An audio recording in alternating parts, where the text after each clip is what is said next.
कि state human rights commission का headquarter कहाँ पर होता है? हेडक्वार्टर होता है at such place as state government notifies. State government notification के थ्रू बता देगी कि स्टेट ह्यूमन राइट्स कमीशन का हेडक्वार्टर कहाँ होने वाला है। ये अपने को पता ही है, एनएचआरसी के साथ में भी यही है और एसएचआरसी के साथ में भी यही है कि it has the power to regulate its own procedure. State human rights commission को ये पावर दी गई है कि वो अपना प्रोसीजर खुद से रेगुलेट कर सकता है।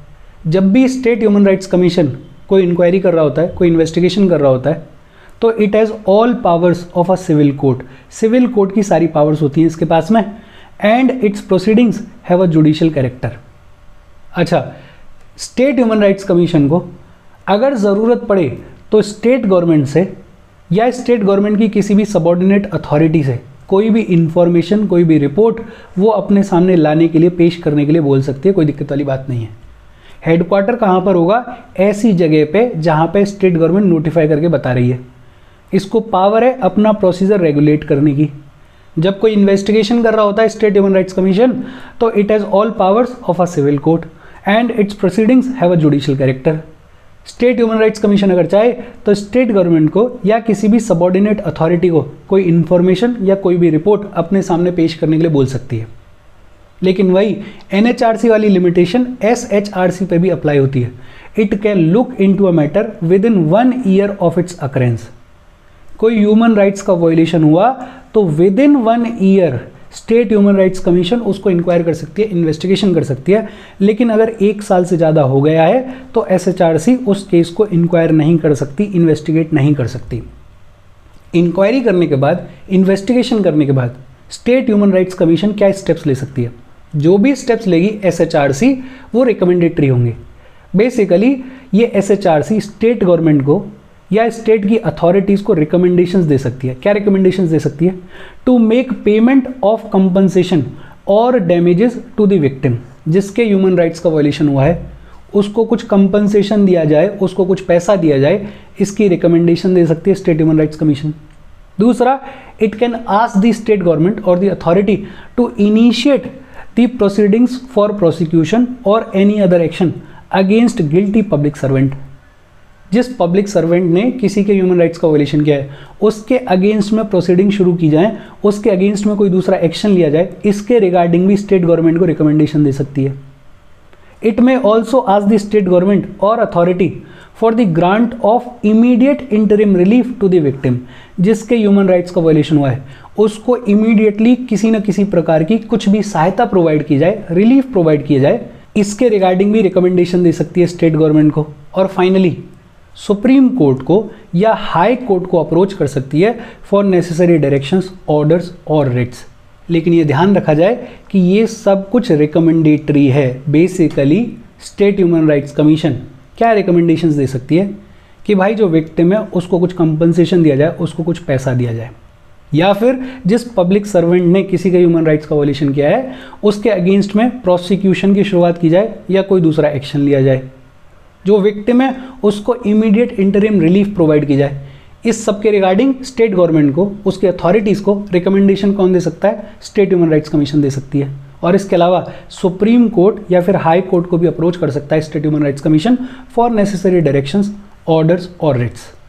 और यही लगभग सेम बातचीत है नेशनल ह्यूमन राइट्स कमीशन के कॉन्टेक्स्ट में अपन ने ऑलरेडी पढ़ी हुई है। रोल की अगर बात करें तो स्टेट ह्यूमन राइट्स कमीशन के जो भी फंक्शंस हैं वो रिकमेंडेटरी हैं। एक बड़ी लिमिटेशन जो कि नेशनल ह्यूमन राइट्स कमीशन की भी है और स्टेट ह्यूमन राइट्स कमीशन की भी है कि जिसने ह्यूमन राइट्स का वायलेशन किया है उसको पनिश करने की कोई भी पावर नहीं होती है स्टेट ह्यूमन राइट्स कमीशन के पास में। और इनफैक्ट जिसके ह्यूमन राइट्स का वायलेशन हुआ है उसको कोई अवार्ड, उसको कोई मॉनेटरी रिलीफ वगैरह भी प्रोवाइड नहीं कर सकती स्टेट ह्यूमन राइट्स कमीशन। और यही सेम अप्लाई होता है नेशनल ह्यूमन राइट्स कमीशन पे भी। और स्टेट ह्यूमन राइट्स कमीशन की जो रिकमेंडेशंस हैं वो स्टेट गवर्नमेंट के ऊपर बाइंडिंग नहीं है, बाध्य नहीं है। स्टेट गवर्नमेंट अगर मानना चाहे तो माने, अगर ना मानना चाहे तो ना माने। और यही limitation national human rights commission पे भी अप्लाई होती है, अपन ने पढ़ी हुई है। लेकिन हाँ, एक छोटी सी प्रोटेक्शन दी गई है स्टेट ह्यूमन राइट्स कमीशन और नेशनल ह्यूमन राइट्स कमीशन दोनों को कि जो भी रिकमेंडेशंस ये दे रहे हैं उन पे क्या एक्शंस लिए गए हैं उसकी जानकारी स्टेट ह्यूमन राइट्स कमीशन को विद इन 1 मंथ दे दी जाती है। और यही सेम चीज एनएचआरसी के कॉन्टेक्स्ट में भी पढ़ी थी अपन ने, जानी थी अपन ने, सेम यही बातचीत है। अच्छा, स्टेट ह्यूमन राइट्स कमीशन अपनी एनुअल रिपोर्ट और अपनी स्पेशल रिपोर्ट्स सबमिट करती है स्टेट गवर्नमेंट को, और स्टेट गवर्नमेंट उस रिपोर्ट को रखती है स्टेट लेजिस्लेचर के दोनों हाउसेस के सामने, और साथ में एक डॉक्यूमेंट रखा जाता है जिसमें बताया जाता है कि कमीशन की किन रिकमेंडेशंस पे एक्शंस लिए गए हैं और किन रिकमेंडेशंस पे एक्शन नहीं लिए गए हैं, और एक्शन ना लेने के पीछे के रीजंस क्या हैं। बड़ी सिंपल सी बातचीत है, एनएचआरसी के टाइम पे भी अपन ने पढ़ी हुई है। अच्छा, इसके बाद बात आती है ह्यूमन राइट्स कोड के बारे में। यही same act, protection of human rights act 1993, जिसके थ्रू स्टैब्लिश किया गया है स्टेट ह्यूमन राइट्स कमीशन को, ये एक्ट ह्यूमन राइट्स कोड के स्टैब्लिशमेंट की भी बात करता है। हर एक डिस्ट्रिक्ट में एक ह्यूमन राइट्स कोड को भी स्टैब्लिश किया जाए, उसकी बातचीत भी कौन करता है? Protection of human rights act. और ये जो ह्यूमन राइट्स कोर्ट हैं, इनको क्यों स्टैब्लिश किया जा रहा है हर एक डिस्ट्रिक्ट में? For speedy trial of violation of human rights. Human rights का अगर वायलेशन हो रहा है तो उनको जल्दी से जल्दी ट्रायल प्रोवाइड करके जो भी फैसला है वो फैसला दिया जा सके, उसके लिए ह्यूमन राइट्स कोर्ट को स्टैब्लिश करने की बात की गई है protection of human rights act 1993 में, और ये हर एक डिस्ट्रिक्ट में स्टैब्लिश किए जाते हैं। अच्छा, ये जो कोर्ट्स हैं इनको सेटअप कौन करता है, इनको स्टैब्लिश कौन करता है? स्टेट गवर्नमेंट सेटअप करती है, लेकिन state government in human right court को स्टैब्लिश कर सकती है only after concurrence of chief justice of the state high court. State high court के जो भी चीफ जस्टिस हैं उनकी कॉन्करेंस के बाद ही state government human rights court को स्टैब्लिश कर सकती है हर एक डिस्ट्रिक्ट में। और जब भी कोई ह्यूमन राइट्स कोर्ट स्टैब्लिश किया जाएगा तो स्टेट गवर्नमेंट स्पेसिफाई करेगी और बताएगी कि वहाँ पे पब्लिक प्रोसिक्यूटर कौन होगा, वहाँ पे सरकारी वकील कौन होगा।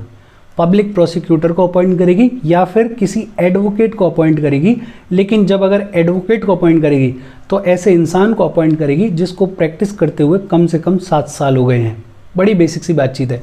ह्यूमन राइट्स कोर्ट होने चाहिए, उनको स्टैब्लिश किया जाए। इसकी बातचीत कहाँ की गई है? इसकी बातचीत की गई है protection of human rights act 1993 में। हर एक डिस्ट्रिक्ट में ह्यूमन राइट के वायलेशन के जो केसेस हैं उनको स्पीडी ट्रायल मिले, उसके लिए स्टैब्लिश किया जाता है ह्यूमन राइट्स कोर्ट को। कौन सेटअप करता है? स्टेट गवर्नमेंट सेटअप करती है, लेकिन स्टेट के हाई कोर्ट के चीफ जस्टिस के कॉन्करेंस के बाद ही सेटअप करती है। और ह्यूमन राइट्स कोर्ट में स्टेट गवर्नमेंट जो है वो पब्लिक प्रोसिक्यूटर को भी अपॉइंट करते हैं या फिर एडवोकेट को अपॉइंट करते हैं, लेकिन अगर एडवोकेट को अपॉइंट कर रहे हैं तो ऐसे एडवोकेट को अपॉइंट किया जाएगा जिसको कम से कम 7 साल हो गए हैं प्रैक्टिस करते हुए। अब सवाल ये आता है कि ये जो protection of human rights act है इसको अमेंड किया गया 2019 में। 2019 का अमेंडमेंट एक्ट क्या कहता है वो देख लेते हैं। इस अमेंडमेंट एक्ट के थ्रू क्या चेंजेस किए गए?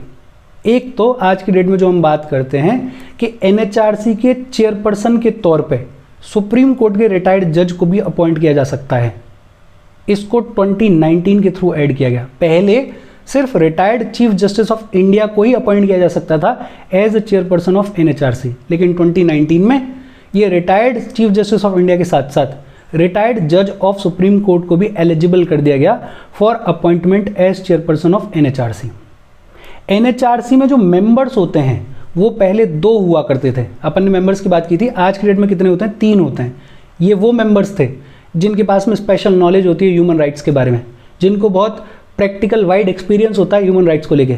ऐसे 3 लोगों को आज की डेट में अपॉइंट किया जाता है और इन 3 में से एक विमेन होनी चाहिए। पहले ये नंबर सिर्फ 2 था, इसको 2019 के अमेंडमेंट्स के थ्रू इंक्रीज करके कितना किया गया? 3 किया गया। Chairperson of national commission for backward classes, chairperson of national commission for protection of child rights and chief commissioner for persons with disabilities, इनको एक्स ऑफिशियो मेंबर बनाया गया एनएचआरसी का बाय 2019 अमेंडमेंट एक्ट। पहले एनएचआरसी और state human rights commission दोनों के chairperson और members का टर्म जो है वो 5 साल तक हुआ करता था। 2019 में इस टर्म को कर दिया गया 3 साल, बट इनको रीअपॉइंटमेंट के लिए एलिजिबल भी कर दिया गया। क्या चेंजेस किए गए? एक तो पहले एनएचआरसी का चेयरपर्सन सिर्फ retired chief justice of India बन सकता था, अब रिटायर्ड जज ऑफ सुप्रीम कोर्ट भी बन सकता है। पहले एनएचआरसी के जो मेंबर्स का नंबर था वो सिर्फ 2 था, अब इसको इंक्रीज करके 3 कर दिया गया और इन 3 में से एक विमेन होनी चाहिए। अब chairperson of national commission for backward classes, chairperson of national commission for protection of child rights and chief commissioner for persons with disabilities, ये भी एनएचआरसी के एक्स ऑफिशियो मेंबर्स होते हैं। पहले एनएचआरसी और एसएचआरसी के चेयरपर्सन और मेंबर्स का टर्म हुआ करता था 5 साल, अब इसको कर दिया गया 3 साल। अपन ने पढ़ा था 3/70 होता है 3 ईयर्स या फिर 70 years of age whichever is earlier. और इन चेयरपर्सन को और मेंबर्स को रीअपॉइंट भी किया जा सकता है, ये भी किसने कहा? 2019 के अमेंडमेंट एक्ट ने कहा। अच्छा, एसएचआरसी में पहले चेयरपर्सन के तौर पे सिर्फ retired chief justice of high court को अपॉइंट किया जा सकता था, लेकिन अब रिटायर्ड जज ऑफ हाई कोर्ट को भी अपॉइंट किया जा सकता है, ये भी किसने कहा? 2019 के अमेंडमेंट एक्ट ने कहा। सेंट्रल गवर्नमेंट को ये जो पावर दी गई है कि वो किसी भी यूनियन टेरिटरी के ह्यूमन राइट्स के फंक्शन को परफॉर्म करने के लिए किसी भी स्टेट की ह्यूमन राइट्स कमीशन को बोल सकते हैं, ये भी 2019 के अमेंडमेंट एक्ट के थ्रू ही कहा गया। लेकिन हाँ, दिल्ली का जो ह्यूमन राइट्स का फंक्शन है वो नेशनल ह्यूमन राइट्स कमीशन को दिया गया। किसके थ्रू दिया गया? वो भी 2019 के अमेंडमेंट एक्ट के थ्रू दिया गया। It also provided that secretary general of national human rights commission shall exercise all administrative and financial powers subjected to the control of chairperson। जितना भी एडमिनिस्ट्रेटिव और फाइनेंशियल पावर्स हैं एनएचआरसी की, उनको कौन एक्सरसाइज करेगा? उनको एक्सरसाइज करेंगे सेक्रेटरी जनरल। लेकिन हाँ, जुडिशियल पावर्स को एक्सरसाइज नहीं करेंगे secretary general. Secretary general NHRC के एडमिनिस्ट्रेटिव और फाइनेंशियल पावर्स को एक्सरसाइज करेंगे। सेम जो सेक्रेटरी होता है स्टेट की ह्यूमन राइट्स कमीशन का, वो स्टेट की ह्यूमन राइट्स कमीशन के सभी एडमिनिस्ट्रेटिव और फाइनेंशियल पावर्स को एक्सरसाइज करेंगे। ये सारी बातचीत किसके थ्रू कही गई? ये सारी बातचीत 2019 के अमेंडमेंट एक्ट के थ्रू कही गई। बड़ा सिंपल सा सेशन था, इसके साथ अपनी बातचीत खत्म हो गई। कोई डाउट हो please comment. Thank you very much.